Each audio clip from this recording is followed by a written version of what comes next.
are you? Lorato, who decided to use her good virtues to change his heart? Fulicula, fool, you will fall to my plane of chaos. Housemates, you have won your wager. All I can say is the wager was wagering. What I watched this night is nothing short of an African superhero stage play. I was glued from the beginning to the end. Remember when I said that, or how I said that the wager presentation they had before, the one where they had a dance competition, was my best wager presentation. Ladies and gentlemen, I am announcing to you that this presentation I watched tonight is my second best wager presentation ever, like ever. I was so glued. Now, in case you do not know, hi guys, welcome to another episode of Lucy's Quick One, talking the Big Brother Naija show. Now, I'm talking about the wager. I'm so excited. In case you do not know, Big Brother, of course, gave the housemates a task, every Friday wager presentation. And this week, their task theme was like play, bringing in superhero and then merging it with their realities.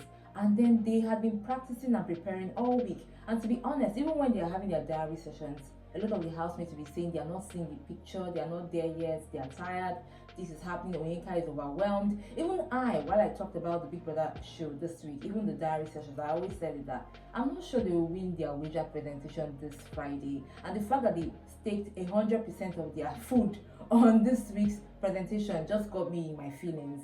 Only for them to come this Friday and then they delivered.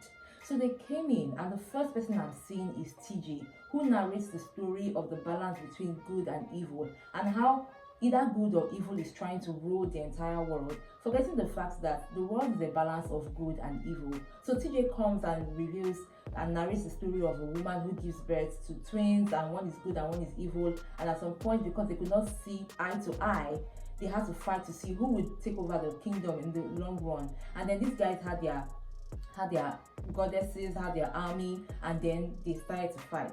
But I like the fact that it was narrated and then demonstrated. I think the reason this was interesting to watch was the fact that it was narrated and then it was dramatized. So TJ would narrate a particular part and then the housemates would dramatize, and TJ would narrate and then the housemates would dramatize. I really don't want to talk too much about it, but all I can say is that number one, I really have to give kudos to TJ, because if not for TJ, I don't think they would have won their wager today. That guy dramatized and narrated. As he dramatized, he kept on narrating, and in fact his narration was just top notch. I enjoyed the drama because of how well he narrated. At some points during the drama, I love the fact that they had this very interesting language. The hammer of goodwill will protect him. It was not making sense, but it was making sense. It just added to the feel and the look of the drama. Another part that got me laughing was when we had good and evil separated, and then one person from evil was in the forest thinking about his purpose, and then he finds good, who is love, who is Anita, and then they kiss and he finally finds his purpose. I was like, Chopper, he might slap you. Can you feel this? I know my purpose.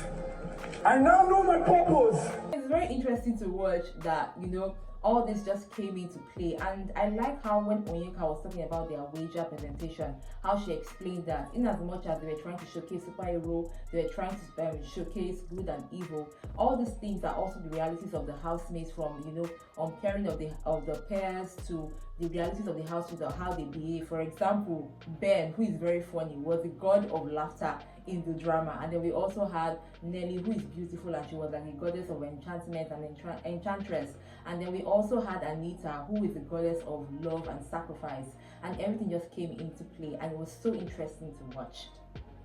Then Big Brother had to give his verdict, and that was when he started to point out certain potholes, which to me I did agree with, because after a man is finding his purpose and then he finds the answer to his question, will he be going back to his old ways? He's supposed to go back to his better ways. So Tofa is from evil and he meets good, and then he kisses good and then finds his purpose, only for them to still go to war, and he's fighting good. Like, that plot twist did not really make sense, to be honest, because it would have been expected that, you know, he would move to good, but somehow he was still instrumental to good because it was the one that gave good the sword to defeat his brother and then take out his powers. And then, guys, another part I really loved was how the drama ended.